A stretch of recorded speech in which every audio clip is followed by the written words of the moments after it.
اعوذ باللہ من الشیطان الرجیم بسم اللہ الرحمن الرحیم۔ شروع اللہ تبارک تعالیٰ کے بابرکت نام سے جو بڑا مہربان اور نہایت رحم کرنے والا ہے۔ پیارے دوستو، میروں کے میر پیروں کے پیر سیدنا سرکار غوث اعظم رضی اللہ تعالیٰ عنہ ایک مرتبہ وعظ فرما رہے تھے۔ آپ کے مجمع میں ہزاروں کی تعداد میں لوگ موجود تھے۔ اسی مجمع میں ایک بد عقیدہ یہودی بھی موجود تھا۔ سرکار غوث اعظم رحمت اللہ تعالیٰ علیہ معراج مصطفیٰ کا واقعہ بیان کر رہے تھے۔ سرکار غوث اعظم رضی اللہ تعالیٰ عنہ نے فرمایا کہ میرے نبی ایک ہی وقت میں معراج کو تشریف لے کر گئے، عرش معلیٰ پہ گئے، جنت و دوزخ کو ملاحظہ فرمایا اور ساتوں آسمان کی سیر کی، اللہ سے ملاقات کی، سدرۃ المنتہا پر گئے۔ یہ باتیں سن کر اس بد عقیدہ یہودی کے دل میں یہ خیال آیا کہ یہ بابا تو جھوٹ بول رہے ہیں، کیونکہ ساتویں آسمان کی دوری یہاں سے اگر کوئی تیز رفتار گھوڑا دوڑایا جائے تو وہ 50,000 سال کے بعد پہنچے گا، تو کیسے کوئی ایک ہی وقت میں معراج کو جا سکتا ہے؟ وہ بہت غصہ ہوا اور سرکار غوث اعظم رضی اللہ تعالیٰ عنہ کے مجمع سے اٹھ کر چل دیا۔ جب وہ گھر کی جانب جا رہا تھا تو راستے میں ایک ماہی گیر مچھلیوں کو بیچ رہا تھا۔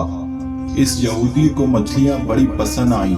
اس نے دل میں خیال کیا کہ میں ان کو لے جا کر ابھی بنا کر کھاؤں گا، اور اس نے مچھلی کو لے لیا اور گھر کی جانب چل دیا۔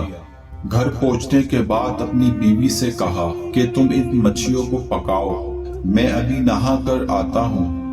بیوی نے کہا ٹھیک ہے، آپ نہا کر آئیں، میں مچھلیوں کو بناتی ہوں۔ وہ بد عقیدہ یہودی طلاق کی جانب چل دیا۔ جب وہ جا رہا تھا تو راستے میں اس کے دماغ میں بس ایک یہی بات تھی کہ لوگ کتنا جھوٹ بولتے ہیں اور اپنے آپ کو ولی کہلاتے ہیں۔ اسی اثنا میں تالاب آ گیا اور اس نے اپنے کپڑے نکالے اور تالاب میں ڈبکی لگا دی۔ جب اس نے اپنا سر پانی سے باہر نکالا تو وہ حیران رہ گیا۔ کیا دیکھتا ہے کہ جس جگہ پر وہ تالاب میں نہانے کے لیے گیا تھا وہ جگہ ہی نہیں ہے۔ وہ ایک ایسی جگہ پر ہے جو اس نے پہلے کبھی نہیں دیکھی اور نہ ہی کبھی سنی تھی۔ اور پھر اس نے جب اپنے بدن کی جانب نگاہ کی تو کیا دیکھتا ہے کہ وہ ابھی تک لڑکا تھا لیکن اب لڑکی میں تبدیل ہو گیا ہے۔ یہ دیکھ کر وہ بہت رویا، پریشان ہوا، حیران رہ گیا، اور جب اس نے اپنے کپڑوں کی جانب دیکھا تو وہاں پر کپڑے بھی موجود نہیں تھے۔ اب اور پریشان ہو گیا کہ میں لڑکی بن چکا ہوں اور میرے پاس جسم چھپانے کے لیے کپڑے بھی نہیں ہیں، میں کہاں جاؤں، کیا کروں؟ پھر تالاب سے نکل کر ایک درخت کے پیچھے چھپ گئی۔ ادھر سے بادشاہ کے لڑکے کا گزر ہوا۔ اس نے دیکھا کہ ایک حسین و جمیل لڑکی درخت کے پیچھے بنا کپڑوں کے بیٹھی ہوئی ہے۔ اس نے اپنی چادر کو اتارا اور اس کی جانب پھینک دیا اور کہا کہ تم اس سے اپنا جسم ڈھانپ لو۔ اور جب اس نے اپنا جسم ڈھانپ لیا تو پھر بادشاہ کا لڑکا اس کو اپنے ساتھ لے کر محل میں گیا اور اس بادشاہ کے لڑکے نے اس سے شادی کر لی، کیونکہ وہ لڑکا بہت ہی خوبصورت لڑکی بن چکا تھا۔ پھر اس کے بعد میں اس کے یہاں 11 بچے پیدا ہوئے، جو کہ سب کے سب لڑکے پیدا ہوئے تھے۔ وہ ہر وقت پریشان رہتی کیونکہ وہ اپنی پچھلی زندگی کے بارے میں ہمیشہ سوچتی رہتی کہ میں پہلے کیا تھا اور اب کیا ہو گئی ہوں۔ ایک دن محلے کی عورتوں نے اس سے کہا کہ بہن تم ہمیشہ پریشان رہتی ہو، چلو ہم تالاب پر چل کر نہائیں گے اور وہاں خوب مزے کریں گے۔ ان عورتوں کے زیادہ کہنے پر وہ ان کے ساتھ چل دی اور تالاب پر پہنچ گئی۔ اس بار جب وہ نہانے کے لیے تالاب کے اندر گئی اور اس نے ڈبکی لگائی اور پھر جب اپنا سر پانی سے باہر نکالا تو کیا دیکھتا ہے کہ جہاں پر پہلے اس نے ڈبکی لگائی تھی، یعنی اب وہ اپنے گاؤں کی جگہ پر واپس آ چکا ہے۔ اب وہ حیران و پریشان رہ گیا، سوچتا ہے کہ میرے ساتھ کیا ہو رہا ہے۔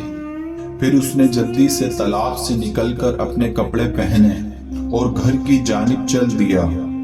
جب گھر پہنچا تو اس کے ہوش اڑ گئے، کیونکہ اس کی بیوی مچھلیوں کو ہی بنا رہی تھی، یہاں تک کہ اس کی بیوی صرف ایک مچھی ہی بنا پائی تھی۔ اس نے غصے میں اپنی بیوی سے کہا کہ تم ابھی تک مچھیاں ہی لے کر بیٹھی ہوئی ہو، کتنا عرصہ بیت چکا ہے۔ تو اس نے کہا کہ اس میں میری کوئی غلطی نہیں، آپ ہی جلدی نہا کر واپس آ گئے ہیں۔ اور جب اس نے اتنا سنا تو وہ زمین پر گر گیا اور اپنی بیوی سے کہنے لگا کہ مجھے تو 12 سال کا عرصہ ہو چکا ہے۔ اس کی بیوی نے کہا کہ آپ کا دماغ تو ٹھیک ہے۔ یہودی نے کہا کہ ہاں میں سچ بول رہا ہوں، اور اس نے اپنی بیوی کو یقین دلانے کے لیے قسمیں کھانا شروع کر دی، اور پھر اس نے اپنا سارا واقعہ اپنی بیوی کو بیان کر دیا کہ جب میں تالاب پر نہانے کے لیے گیا تھا اور تالاب سے جب میں نے اپنے سر کو باہر نکالا تو میں لڑکی بن چکا تھا، اور پھر بادشاہ کے لڑکے نے مجھ سے شادی کی، اور پھر میرے یہاں 11 بچے پیدا ہوئے، اور پھر جب میں دوبارہ اسی تالاب پر نہانے کے لیے گیا اور میں نے اپنا سر جب تالاب سے نکالا تو پھر میں اپنی پرانی حالت میں واپس آ چکا تھا۔ یہ سب باتیں سن کر اس بد عقیدہ یہودی کی بیوی نے کہا کہ یہ بتاؤ کہیں تم نے کسی ولی کی شان میں گستاخی تو نہیں کی؟ تو اس یہودی نے کہا کہ میں سرکار غوث اعظم محبوب سبحانی قطب الجیلانی کی محفل میں موجود تھا، اور حضرت غوث اعظم معراج کا واقعہ بیان کر رہے تھے۔ میں نے اس کو جھوٹ سمجھا اور دل میں یہ خیال کیا کہ غوث اعظم جھوٹ بول رہے ہیں۔ وہاں سے چلا آیا تو پھر اس کی بیوی نے جب اتنا سنا تو اس سے کہا کہ جاؤ سرکار غوث اعظم سے معافی مانگو، کیونکہ وہ اللہ کے ولی ہیں اور وہ جو بات بھی کہتے ہیں حق بیان کرتے ہیں۔ وہ بد عقیدہ یہودی فوراً بھاگتا ہوا سرکار غوث اعظم رضی اللہ تعالیٰ عنہ کی خدمت میں پہنچا۔ وہ اور حیران و پریشان رہ گیا کہ سرکار غوث اعظم جو واقعہ بیان کر رہے تھے، یعنی معراج مصطفیٰ صلی اللہ علیہ وسلم کا واقعہ ہی بیان کر رہے ہیں۔ وہ بد عقیدہ یہودی سرکار غوث اعظم رضی اللہ تعالیٰ عنہ کی ممبر کے پاس گیا اور رو رو کر کہنے لگا کہ حضور آپ سچ فرما رہے ہیں اور میں اس کی تصدیق کرتا ہوں۔ سرکار دو عالم صلی اللہ علیہ وآلہ وسلم کو معراج ایک ہی وقت میں کیا 1 سیکنڈ سے بھی کم وقت میں ہو سکتی ہے۔ اس کے بعد اس بد عقیدہ یہودی نے اپنا سارا واقعہ غوث اعظم رحمت اللہ علیہ کو بتایا، اور اس کے بعد عرض کرنے لگا کہ حضور مجھے کلمہ پڑھا کر اپنے سلسلے میں داخل کر لیجئے۔ سبحان اللہ، کیا شان ہے غوث اعظم رضی اللہ تعالیٰ عنہ کی۔ اللہ پاک سے دعا ہے ہمیں اللہ پاک اپنے ولیوں سے عقیدت رکھنے کی توفیق عطا فرمائے، آمین۔